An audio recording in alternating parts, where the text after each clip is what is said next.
Well, it's a pleasure to be with you all this morning. My name is Mark Rowe. I am the director of Demo here at Andrew Wommack Ministries in Colorado. Demo, of course, is an acronym. It stands for Discipleship, Evangelism, Missional Outreach. Demo is also an abbreviation of the word demonstration. And I aim to share with you this morning something of the work of the Department of Demo here in the United States, but also through our offices and in countries around the world. The format is going to be something like this. I'm going to describe what Demo is, how it actually came about, what the need is by sharing some facts, what we've accomplished so far since I came on board at the beginning of 2014, and also some thoughts for the future regarding future vision and strategy for Demo. So, what is Demo? It's a brand new arm of the ministry. And the essence of Demo is to take the gospel far and deep using the Discipleship Evangelism program. This is in accordance with Andrew's vision to go as far and deep with the gospel. When we say far, we're talking about geographically, in other words, across the world. And when we say deep, we're talking about not just making converts, but making disciples. And we do that using the Discipleship Evangelism program. It's also demonstrating, there's that word demo again, demonstrating the love of Christ in practical ways. The Discipleship Evangelism program is a program which consists of 3 levels, each level having 16 lessons. And the beauty of this program is that it is a self-contained course of 48 lessons which we now have available in various languages. And in essence, what we're doing by using this course and showing practical help is giving people the word and teaching them to fish.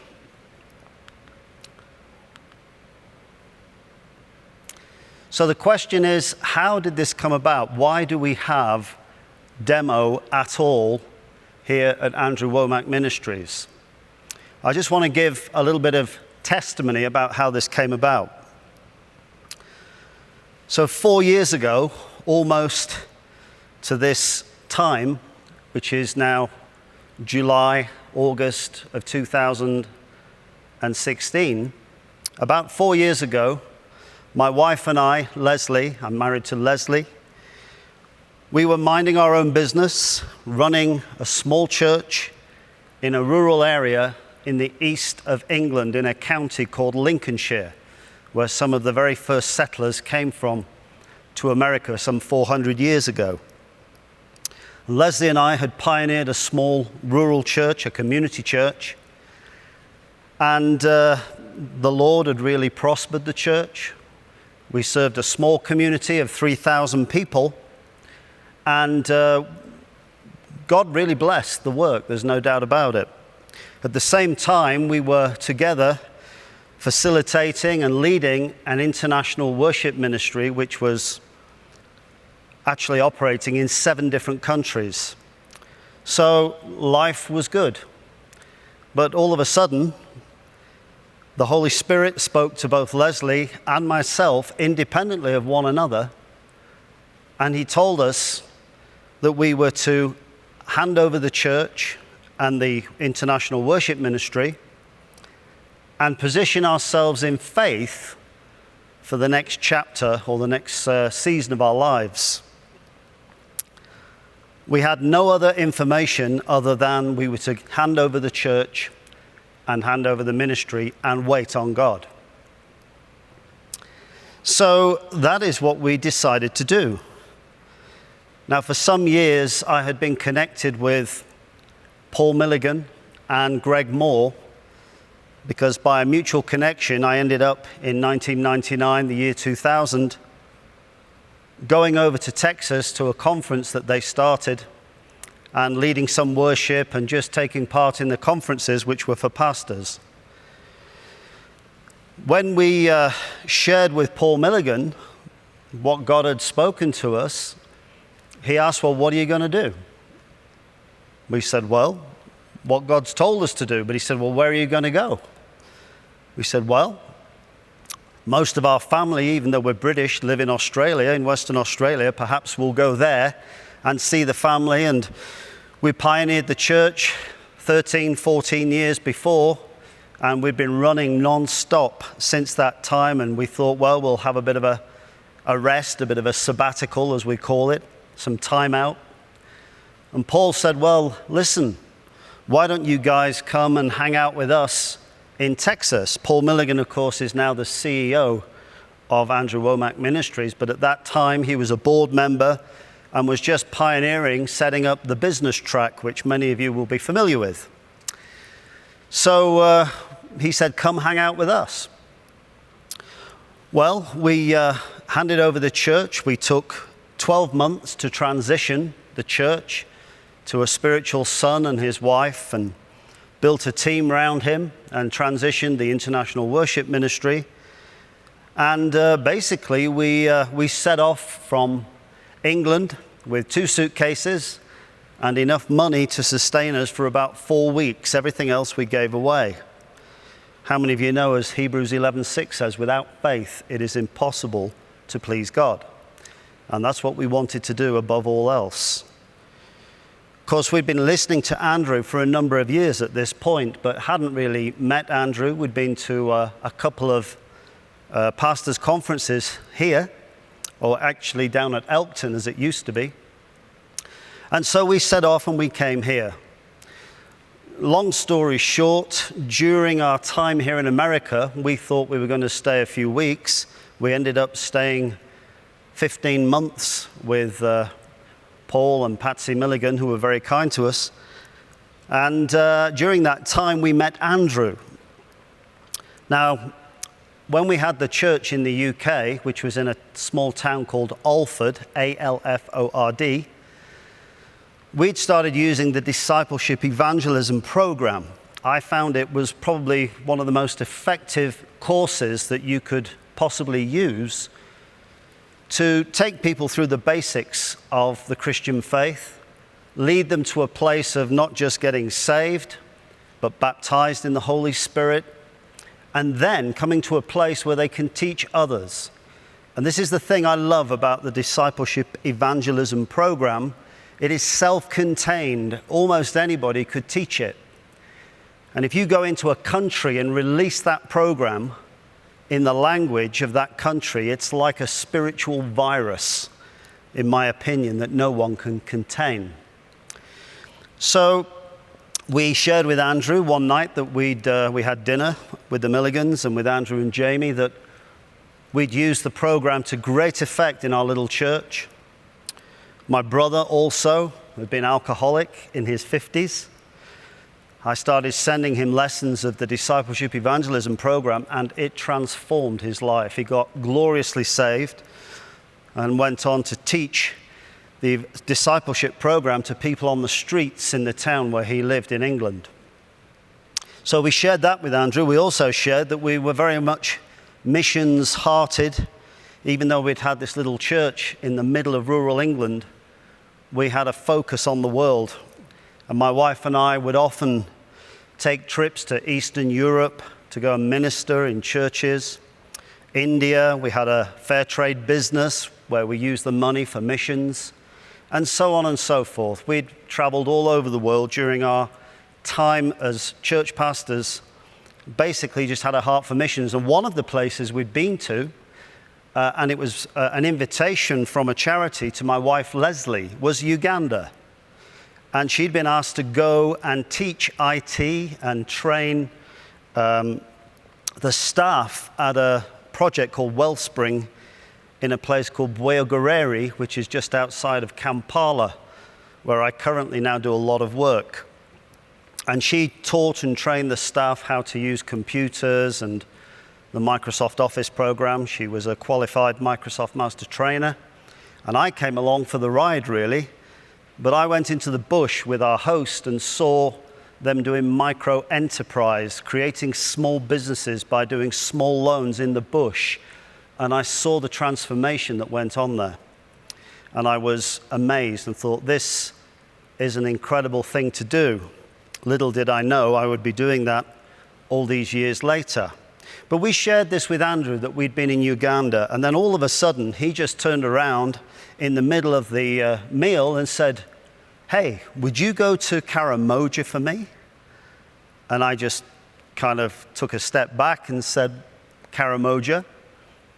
I knew where it was. Karamoja is on the border. It's an area between Kenya and Uganda. It's part of Uganda, but it's kind of a crescent all the way along the border on the eastern side of Uganda. And he said, we've been discipling people using the discipleship evangelism program in Karamoja, which is effectively a no-go area. It was a very unsafe place and still is to some extent. We've been discipling people there for about 12 months. It was through the work of Leland Shores, who had passed away, and then taken on by a wonderful Ugandan pastor called Bishop Francis Tumusimi. And Andrew had commissioned Francis to help him reach these people. Andrew's been out a number of times to Karamoja and seen the primitive conditions of the people there. And he wanted, first of all, to touch them with the gospel, in other words, give them the word, but at the same time, he wanted to help them in a practical way, in other words, teach them to fish.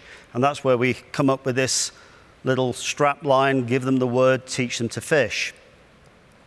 So he said, would I go to Karamoja for him, essentially to find out how well they were discipling people. But at the same time, he wanted a report on the needs of the people and how we could help them in practical ways. Kind of took me aback a bit, his request. He didn't really know me. But I said, well, I'll talk with Leslie and I'll give you an answer in the next day or two. We just need to think through and pray through. Because as far as we were concerned, we were heading for Australia.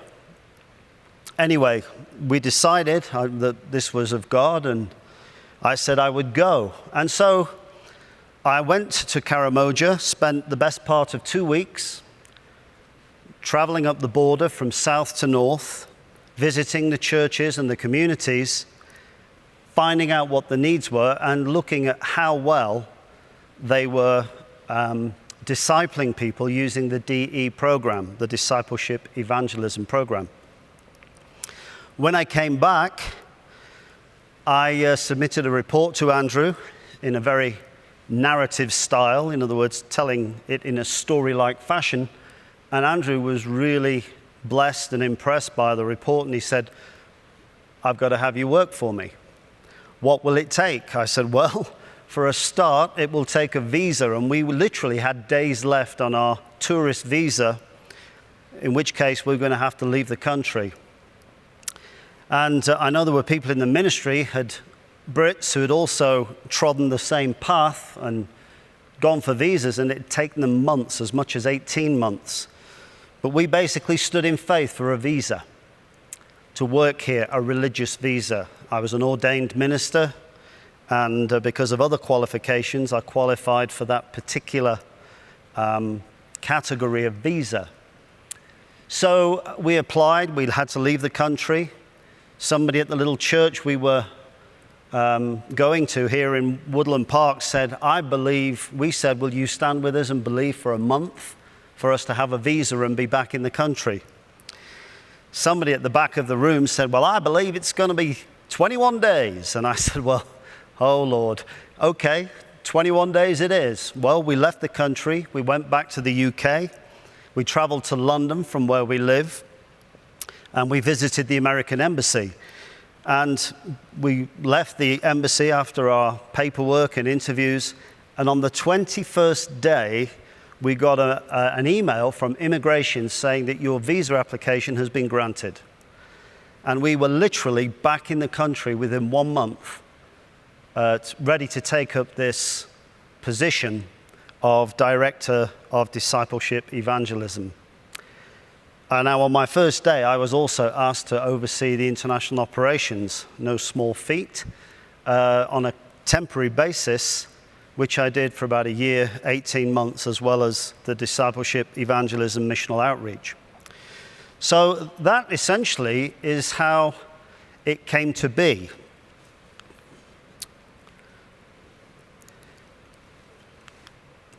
Jesus said these words, would be familiar to you all. He said, "Go ye into all the world and preach the gospel to every creature." Mark 16:15. And the Apostle Paul asked the question, how shall they believe in him of whom they have not heard? And how shall they hear without a preacher? Romans 10:14. You see, this shows very clearly that without language and translations, we cannot fulfill Jesus' Great Commission. He goes on to say in Matthew 24:14, "And this gospel of the kingdom shall be preached in all the world for a witness unto all nations, and then shall the end come." I want to suggest to you this morning that language is the key to fulfilling the Lord Jesus' commission to go into all the world and preach the gospel. It is the vehicle, if you like, for the gospel itself, the thing that will carry the good news. Without it, we cannot reach people with the, as Andrew says, almost too good to be true news. So language is absolutely essential. Let me give you some statistics just to show you the need, to establish the need in our hearts today.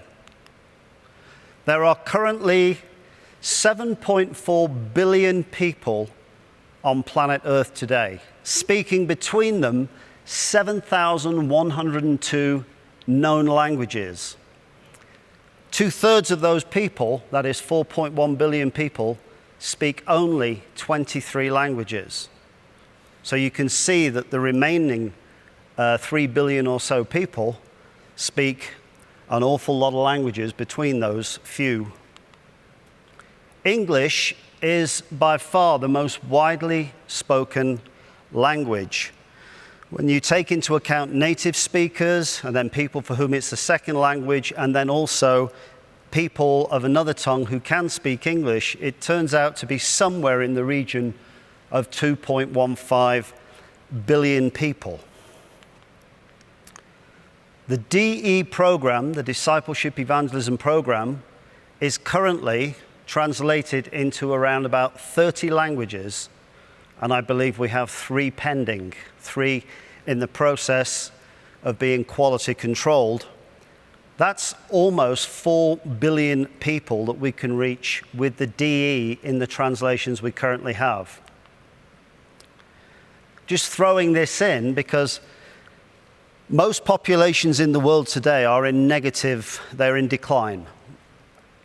The birth rate is negative, except for Africa, where the birth rate is set to explode, completely explode in the next 20 years. The reason for that, let us take just Uganda as an example where the ministry currently focuses most of its work, because the Lord opened a door there. But the population of Uganda is about 38 million people. 80% of those are below the age of 30. When it comes to birth rates, Uganda is at the top of the charts. They will average somewhere between 7 to 9 children per family. So if you take the premise that 80% of those 38 million people are of childbearing age, and they can produce between them 7 to 9 children per couple, you can see exactly what I'm talking about. And here's the thing. This is not unique to Uganda. This is the same all over Africa from north to south. Africa is where it's happening and where it's going to be happening for the future. 2/3 of the world's population, that's over 4 billion people, live in what we call the 1040 window. What is that? That's between 10 degrees north and 40 degrees north. That corridor around that belt around the world basically houses 2/3 of the world's population. And the thing about that population is that 61%, that's 2.7 billion people, are unreached with the gospel. They also comprise that 2/3 of the world's population. They make up 85% of the world's poor, the poorest of the poor. And Uganda isn't even in that window. And that's a poor country. But the vast majority of the people in the 1040 window, 10 degrees north latitude and 40 degrees north, are unreached with the good news of Jesus Christ. So we have a lot of work to do. But the combined potential of the English DE and the foreign translations of DE that we currently have here at Andrew Wommack Ministries give us the ability to reach 6 billion people. That is 81% of the world's population. Just a year or 2 years ago when I came on board, we were only hitting around about 51, 56%, I believe. So you can see in that short space of time, a lot has happened. And that's what I'm going to talk about right now. What have we done so far since I came on board at Andrew Wommack Ministries here in Colorado?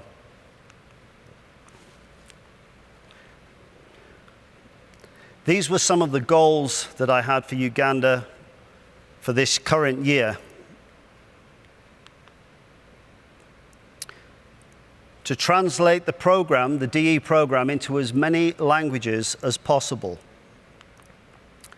And to establish a protocol to ensure quality and accuracy. What do I mean by that? Well, when you translate a language, it can be very subjective. In other words, it's down to the person who translates. And sometimes you can get very, very bad translations. Particularly when you've got somebody like Andrew, who is very unique in the way he delivers. He's a Texan. He uses what we call colloquial, local phrases. And sometimes it's very, very hard to translate those into a language. Sometimes it just does not translate. I'm British, as you can tell, and I live here in America. And we even have some humorous incidents take place just when we're talking American and English, believe it or not. Lots of words have different meanings. It depends on the context. So translation and the quality and accuracy is vitally important, because at the end of the day, if the translation is a bad translation, it's probably worse than no translation at all, in my opinion, because we can end up preaching and teaching heresy. Very often in a translation, when somebody translates something, it can very easily reverse the meaning. So we need a protocol, a system, to ensure that quality and accuracy. When it comes to the DE, often we get students who very kindly want to translate this for their country and to give something back to the ministry and volunteer to do this. We need to ensure when people translate that, first of all, they are competent. They have a good grasp of the language. They're good with grammar. They have a good vocabulary. To ensure that they can actually do the translation. Having done that, we then need, I believe, a second person, equally competent, who can proofread the translation to ensure that it captures the essence of the author. So in this case, it would be Andrew. It's vitally important that we do that, because I have seen already some bad translations. We've had to recommission the translation of the French discipleship evangelism program, which is such an important language spoken in so many parts of the world, and yet we found that the translation was not a good translation. So important for us to have a protocol to ensure the accuracy of the translation. I want to establish and monitor an archive system of all translated materials. In other words, we want to have one place here in Colorado where we have all of Andrew's material translated into all the different languages and all the different formats in one repository, one place where not only can we see what we have, but we can ensure that it's safely stored, because these materials are Andrew's legacy to the world. But you know, how do you know, if we're being strategic, how do we know where to go if we don't know where we are? We need to find out what languages we already have in order to know where to go next and penetrate different parts of the world. If we're going to fulfill Jesus' commission to go into all the world and make disciples of every nation, we've got to know where we've already been and what languages we've got before we can even think about where to go next. So the whole point of having a system here is to be able to monitor what languages and safely archive them and then make them available, really, to people that need them. One thing about the discipleship evangelism program is that we will give that freely, electronically, to people that ask us for it, of whatever language. If we have it available, why is that? Because basically we want to take the gospel as far and deep as possible. And so we will make it freely available to people electronically. Obviously, if it's in hard format as a study guide, that's different. There's a cost attached to producing those. It is quite a big work with 48 lessons, but we will make the electronic version freely available. I need to establish a fund, a budget for future DE translations. Whilst we have students who very kindly volunteer, sometimes we don't have a student speaking that language, so we have to have a professional translation. But even then, we have the issue of making sure that those professional translators capture the essence of what Andrew is saying, because it's his revelation that we want to get into the hands of people. What God has said to Andrew, as you know, things like spirit, soul, and body are such important revelations, one of the most important ones, I think, in the modern era. We need to make sure that we capture the essence and the integrity of that translation. But it costs sometimes for us to do that, so we need a fund. We need to develop a strategy for future DE translations and what countries we want to go to. We need to ensure centralized oversight of DE and all translations, for that matter, from Colorado, so that we know where these translations are going, who has them, who's currently translating. In other words, just to keep a handle on the whole thing. And that function, by the way, is being performed by my lovely wife, affectionately known as the lovely Leslie. She is now working for the ministry and overseeing the monitoring and the archiving and basically the operation of translated materials in all formats.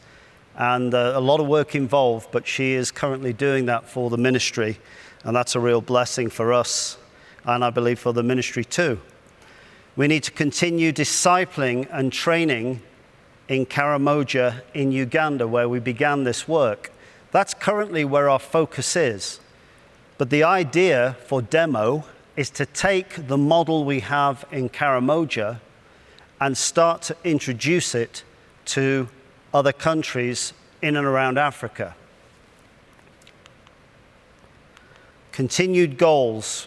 We have a team on the ground in Uganda of pastors who live in Kampala, which is the capital, and they travel out every month for a week or 10 days into the bush of Karamoja, which is a hostile place.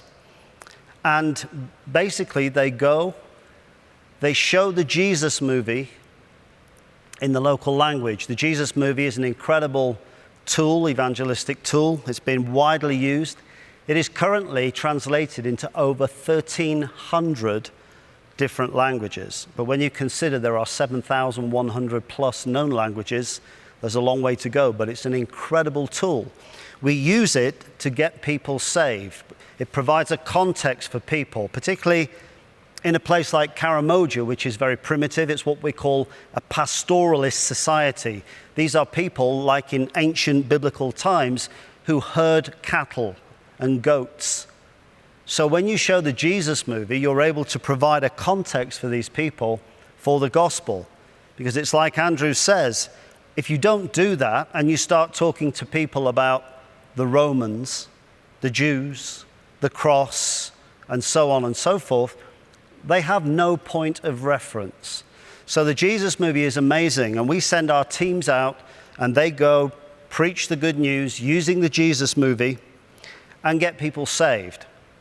So that's going far, but to go deep, we then need to disciple them. And we go into the situation with the discipleship evangelism program in the local language. And that's what has been done so effectively in Karamoja. So the second part of this is then to teach them to fish. It's to bring practical help to them as well.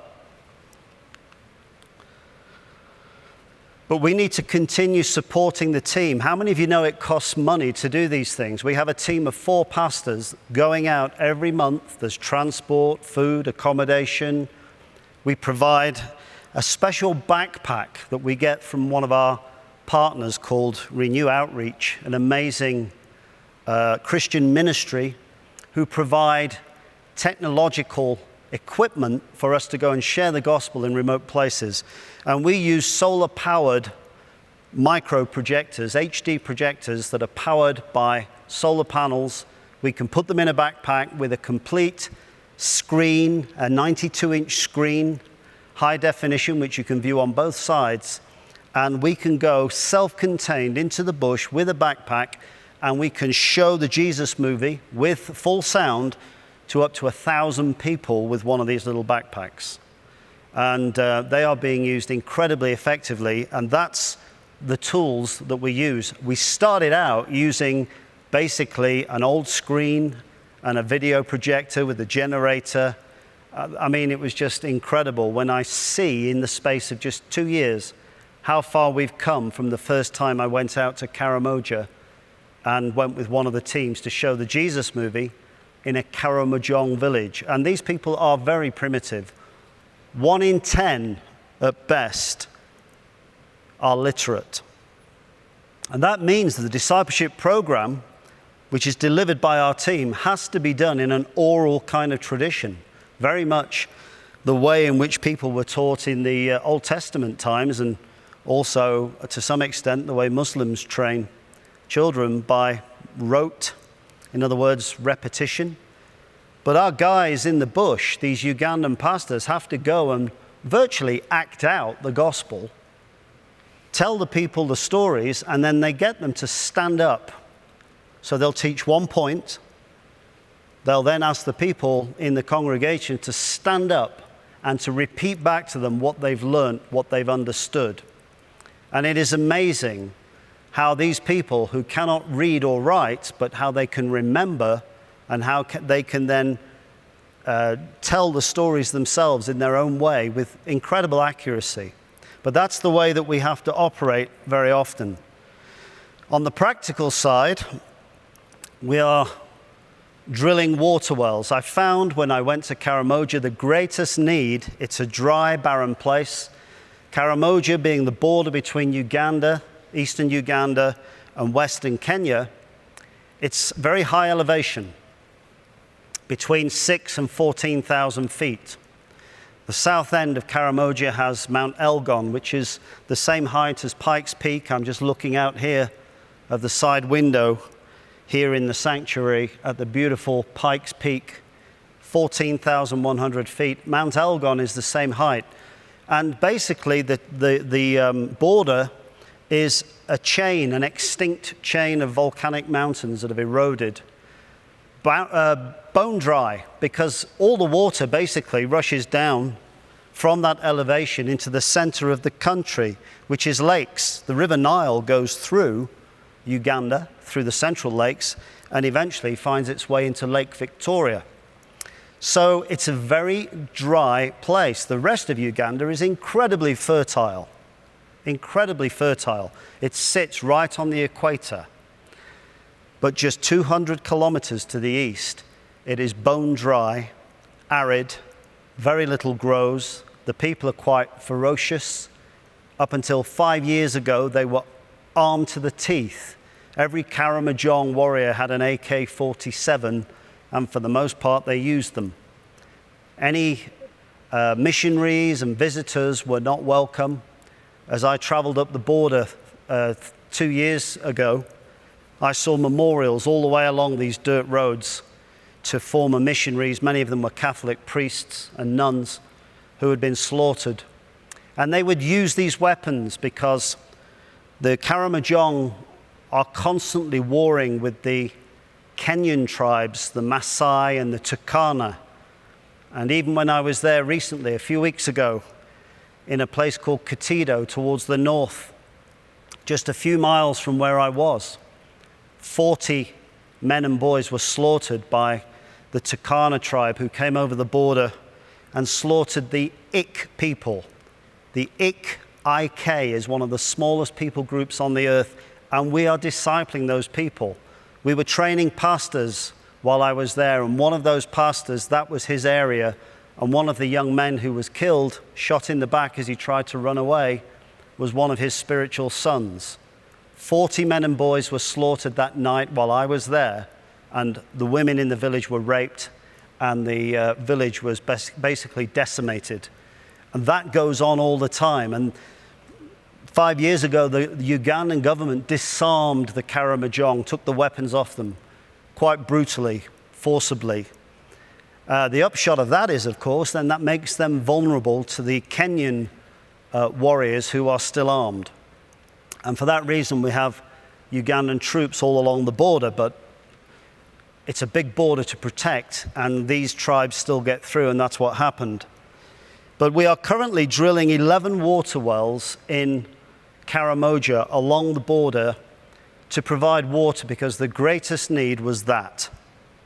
These people have no water, even though they're just a couple of 100 kilometers from Kampala, which is so fertile, they say if you put a stick in the ground, it will flower and fruit within a very short space of time, and I believe that's true. Along with the water wells, we are training people in what we call the WASH program, water, sanitation, and hygiene. I have seen so many water wells in Karamoja that are just broken and in disrepair because basically whoever provided the well did not get buy-in from the people, and the local community did not take ownership of that water well. And as a result of that, nobody takes responsibility, nobody is accountable, and the well, when it falls into disrepair, that's it. It just stays there broken, which is a shame. It's a tragedy.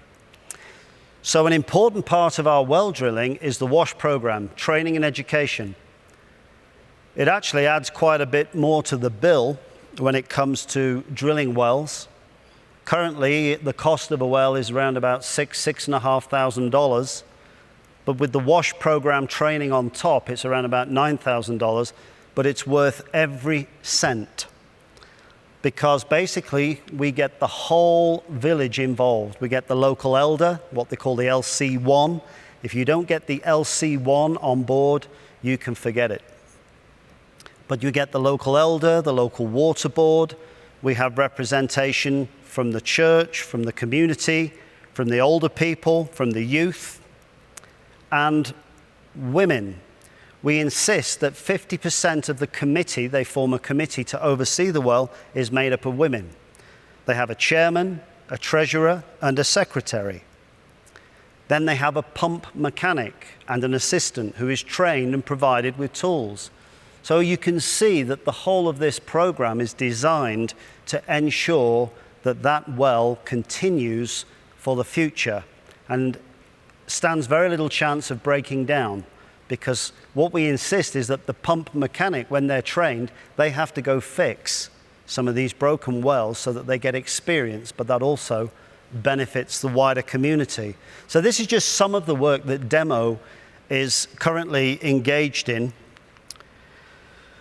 We're also wanting to establish, once we've got the water, of course that is the essential ingredient for life itself, but once we've got the water, we then want to teach people literally kind of how to fish, if you understand what I mean.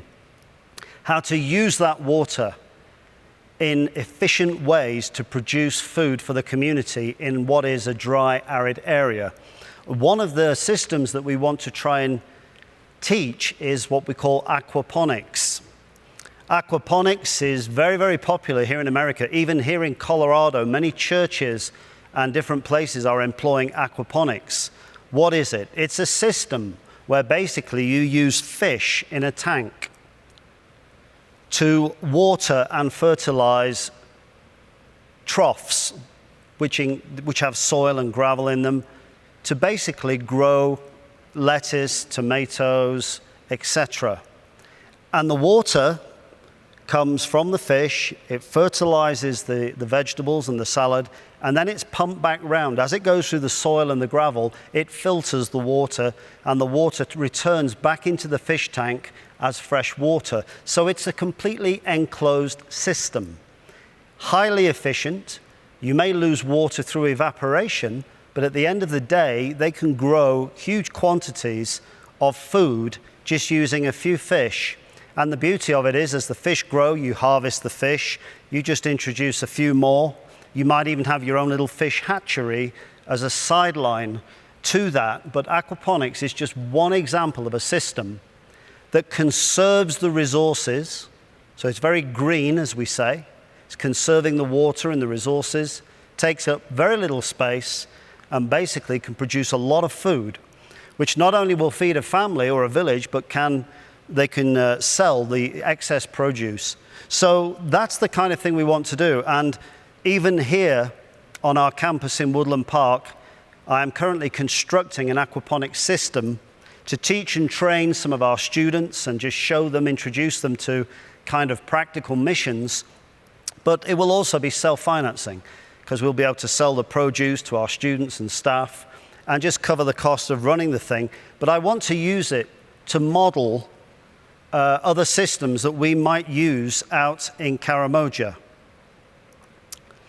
We want to take the DE program and the Jesus movie, as I said, into other nations. We're not just going to stay in Uganda. This is where we've begun the work. And I would just add that, demo is in its infancy. We are just getting started, just evolving now.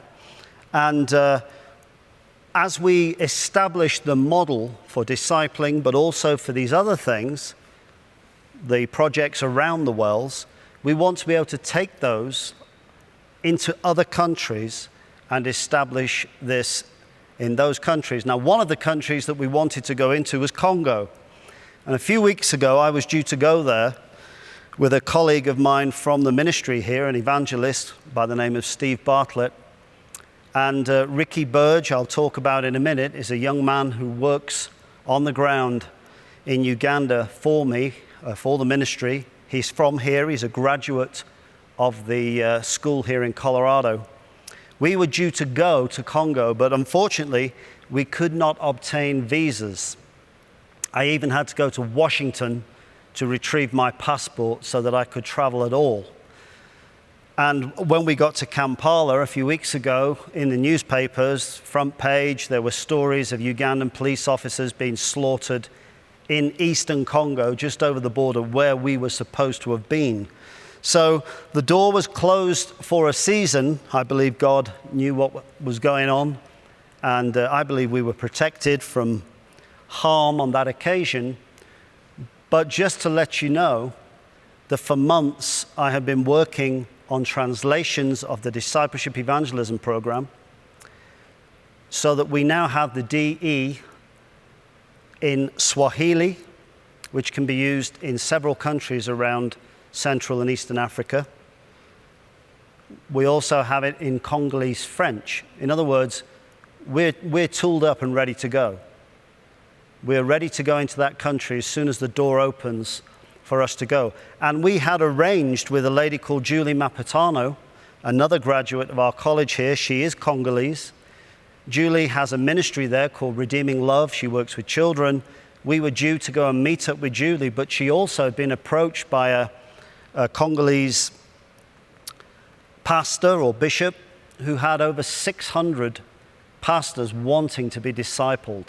So we were real excited, but the door was closed for a season. But we will go, and we will go over the border from Uganda next time, where we can probably more easily obtain our visas and go immediately and hook up with those pastors, because I believe that God's desire is for us to see those pastors trained and discipled there in Congo. Congo is a vast country. It is 10 times the size of Uganda. So what happened was, whilst we didn't go into Congo, Steve Bartlett, my colleague, had also arranged to do a crusade and a pastors' conference in Uganda after we'd been to Congo. So we went to help Steve, and he was expecting 250 pastors just outside of the city of Mbale in the bush, which again is in eastern Uganda.